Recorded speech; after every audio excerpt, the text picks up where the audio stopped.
Hello friends, हम skeletal system में school की जो बोन्स होती हैं उनके बारे में और वर्टिब्रा के बारे में और हायोइड बोन के बारे में हम देख चुके हैं। आज हम इस वीडियो में एक्जियल स्केलेटल सिस्टम में स्टर्नम और रिब्स के बारे में स्टडी करेंगे। तो सबसे पहले हम देखते हैं स्टर्नम के बारे में। Sternum is present at the middle of the front of the chest. जो स्टर्नम जो बोन होती है ये सिंगल बोन होती है और ये जो चेस्ट अपनी होती है उसके बिल्कुल मिडिल में सामने की तरफ प्रेजेंट होती है। The manubrium is the upper most section and articulate with the clavicle at the sternoclavicular joint and with the first two pair of the ribs. यहाँ पे आपको दिखाई दे रही है जो स्टर्नम है उसकी स्ट्रक्चर आपको दिखाई दे रही है। जो इसका जो हेड वाला जो पार्ट होता है, ये जो हेड वाला जो पार्ट है इसको मैनोब्रियम बोलते हैं।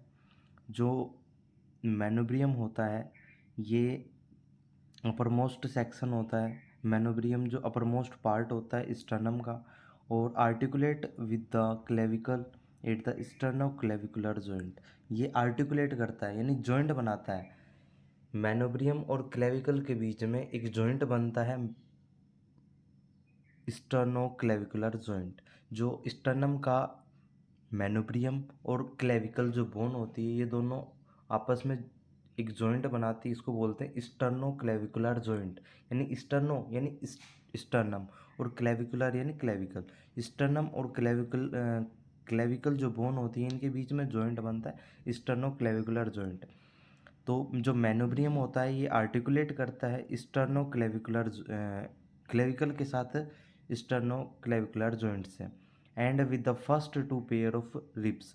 और जो फर्स्ट टू पेयर हैं रिब्स के उनसे ये आर्टिकुलेट करता है। The body of middle portion gives attachment to the ribs. जो यहाँ पे स्टर्नम है, स्टर्नम के तीन पार्ट हैं। यहाँ पे जो आपको दिखाई दे रहा है ये जो मैनोब्रियम है जो कि हेड पार्ट है, बीच में बॉडी वाला पार्ट आपको ये जो पार्ट दिखाई दे रहा है ये बॉडी वाला पार्ट है और जो नीचे वाला जो पार्ट है इसको जाइफर्ड प्रोसेस बोलते हैं।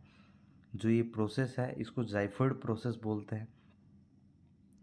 तो जो मैनोब्रियम पार्ट है, मैनोब्रियम क्लेविकल के साथ में आर्टिकुलेट करता है और स्टर्नोक्लेविकुलर जॉइंट बनाता है और first two pair of ribs के साथ आर्टिकुलेट करता है। और जो बॉडी वाला जो स्टर्नम का पार्ट है जो कि मिडिल पोर्शन है वो रिब्स को अटैचमेंट प्रोवाइड कराता है। The xiphoid process is the inferior tip of the bone.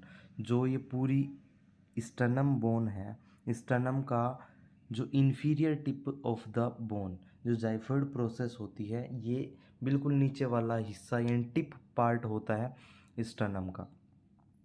तो स्टर्नम के बारे में हमने यहाँ पे देखा कि एक सिंगल बोन होती है जो कि चेस्ट के मिडिल में सामने की ओर प्रेजेंट होती है। इसके तीन पार्ट होते हैं। जो हेड वाला पार्ट होता है इसको मैनोब्रियम बोलते हैं। जो मिडिल वाला पोर्शन होता है इसको बॉडी बोलते हैं और जो इन्फीरियर या फिर जो टेल वाला पोर्शन होता है उसको जाइफोइड प्रोसेस बोलते हैं। यहाँ पे आपको दिखाई दे रहा है कि जुगुलार नोच प्रेजेंट है मैनोब्रियम में। जो जुगुलार नोच है, जुगुलार जो मैनोब्रियम के ऊपर की ओर जो एक नोच प्रेजेंट होती है उसको जुगुलार नोच बोलते हैं। एक क्लेविकुलर नोच आपको दिखाई दे रही है। क्लेविकुलर नोच वो नोच होती है जहाँ पर क्लेविकल जो बोन होती है वो अटैच होती है। यहाँ पे आपको बॉडी दिखाई दे रही है जाइफोइड प्रोसेस। नेक्स्ट हम बात करते हैं रिब्स के बारे में। तो रिब्स 12 पेयर रिब्स होती हैं। जो फर्स्ट से सेवन्थ जो रिब्स होती हैं वो उनको ट्रू रिब्स बोलते हैं और जो एट से और 10th जो रिब्स होती हैं उनको फॉल्स रिब्स बोलते हैं। और जो 11th और 12th जो रिब्स होती हैं उनको फ्लोटिंग रिब्स बोलते हैं। यहाँ पे आपको मैं दिखाऊं जो first second third fourth fifth sixth और सेवन्थ ये रिब्स जो होती हैं ये होती हैं ट्रू रिब्स होती हैं। एट्थ नाइन्थ और 10th ये होती हैं फॉल्स रिब्स होती हैं। और जो 11th और 12th जो रिब्स होती हैं फ्लोटिंग रिब्स होती हैं। यानी ये पीछे की साइड में वर्टिब्रा से अटैच होती हैं लेकिन सामने की तरफ ये अटैच नहीं होती, फ्री फ्लोटिंग होती हैं, इसलिए इनको फ्लोटिंग रिब्स बोलते हैं। Ribs articulate posteriorly with the vertebral column. जो रिब्स होती हैं वे आर्टिकुलेट करती हैं पीछे की साइड में वर्टिब्रल कॉलम के साथ में, and forms costo vertebral joint. जो रिब्स होती हैं वो पीछे की साइड में, यानी अपनी जो वर्टिब्रल कॉलम होता है पीछे साइड में, वर्टिब्रल कॉलम से आर्टिकुलेट करती हैं, जॉइंट बनाती हैं।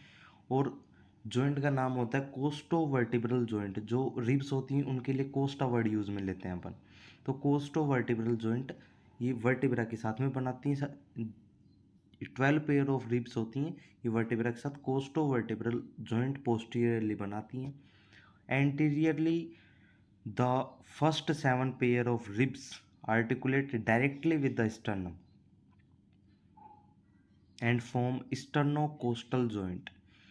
जो एंटीरियरली बात करें, हम सामने की तरफ बात करें, तो फर्स्ट 7 पेयर ऑफ रिब्स, यानी जो पहले 7 पेयर जो रिब्स के हैं जिनको अपन ने ट्रू रिब्स बोला है, वो डायरेक्टली आर्टिकुलेट करते हैं स्टर्नम के साथ में। स्टर्नम के साथ में डायरेक्टली जुड़े हुए होते हैं।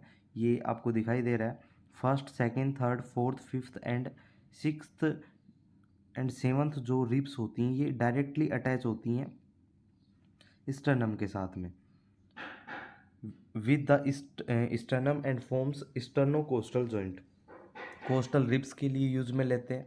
और स्टर्नम यानी स्टर्नोकोस्टल जॉइंट का फॉर्मेशन करती हैं। एंटीरियरली जो रिब्स होती हैं वो स्टर्नम के साथ में जुड़ी हुई होती हैं और फॉर्म करती हैं स्टर्नोकोस्टल जॉइंट का। नेक्स्ट हम बात करें, false ribs articulate with the true ribs and forms costochondral joints. Chondral जो अपन ये अपनी कार्टिलेज होती हैं इनके लिए हम यूज़ में लेते हैं, कोंडल वर्ड यूज़ में लेते हैं। तो वो जो फॉल्स रिब्स होती हैं, फॉल्स रिब्स कौन कौन सी हैं? 8th, 9th and 10th। जो ये रिब्स होती हैं पीछे की साइड में तो वर्टिब्रा से जुड़ी हुई होंगी, और जो आगे की तरफ में एंटीरियरली ये जो रिब्स होती हैं ये जो ट्रू रिब्स होती हैं उनके साथ में जुड़ी हुई होती हैं। False ribs articulate with the true ribs. जो फॉल्स रिब्स होती हैं ये आर्टिकुलेट करती हैं ट्रू रिब्स के साथ में और कोस्टोकोंडल जॉइंट का फॉर्मेशन करती हैं। जो जॉइंट बनता है फॉल्स रिब्स और ट्रू रिब्स के बीच में जो जॉइंट बनता है उसको बोलते हैं कोस्टोकोंडल जॉइंट। यहाँ पे आपको बताएं कि फर्स्ट से 7th जो रिब्स ट्रू रिब्स होते हैं इनको बोलते हैं वर्टिब्रो स्टर्नल रिब्स, क्योंकि पीछे की साइड में वर्टिब्रा से जुड़ी हुई होती हैं और आगे की साइड में ये स्टर्नम से जुड़ी हुई होती हैं। यहाँ पे बात करें जो फॉल्स रिब्स होती हैं, जो 8th से 10th जो पेयर रिब्स होती हैं इनको बोलते हैं वर्टिब्रो कोंडल रिब्स। यानी ऐसी रिब्स जो कि पीछे की साइड में वर्टिब्रा से जुड़ी हुई हैं और आगे की साइड में एंटीरियरली ये ट्रू रिब्स से जुड़ी हुई हैं, इसलिए इनको वर्टिब्रो कोंडल रिब्स बोलते हैं। और जो 11th और 12th जो फ्लोटिंग रिब्स हैं इनको वर्टिब्रल रिब्स बोलते हैं, क्योंकि ये पीछे की साइड में पोस्टीरियरली ओनली वर्टिब्रा से जुड़ी हुई होती हैं। एक बार दोबारा से इसको देखते हैं कि जो फर्स्ट से 7th जो रिब्स होती हैं ट्रू रिब्स होती हैं इनको वर्टिब्रो स्टर्नल रिब्स बोलते हैं, क्योंकि पीछे की साइड में वर्टिब्रा से जुड़ी हुई होती हैं और आगे की साइड में यानी एंटीरियरली ये स्टर्नम से जुड़ी हुई होती हैं, डायरेक्टली जुड़ी हुई होती हैं, इसलिए इनको वर्टिब्रो स्टर्नल रिब्स बोलते हैं। और नेक्स्ट हम बात करें 8th और 10th, 8th 9th और 10th जो फॉल्स रिब्स होती हैं इनको वर्टिब्रो कोंडल रिब्स बोलते हैं। जो वर्टिब्रो कोंडल रिब्स इसलिए बोलते हैं कि पोस्टीरियरली ये वर्टिब्रा से जुड़ी होती हैं, रिब्स जो पोस्टीरियरली वर्टिब्रा से जुड़ी हुई होती हैं। और एंटीरियरली बात करें तो ये ट्रू रिब्स के साथ में इनका आर्टिकुलेशन होता है, ये जुड़ी हुई होती हैं, इसलिए इनको वर्टिब्रो कोंडल रिब्स बोलते हैं। नेक्स्ट हम बात करें 11th और 12th जो फ्लोटिंग रिब्स हैं इनको वर्टिब्रल रिब्स बोलते हैं, क्योंकि पोस्टीरियरली ये वर्टिब्रा से जुड़ी हुई होती हैं लेकिन एंटीरियरली ये फ्री फ्लोटिंग होती हैं, यानी किसी भी रिब्स से या डायरेक्टली स्टर्नम से जुड़ी हुई नहीं होती हैं, इसलिए इनको वर्टिब्रल रिब्स के नाम से जानते हैं।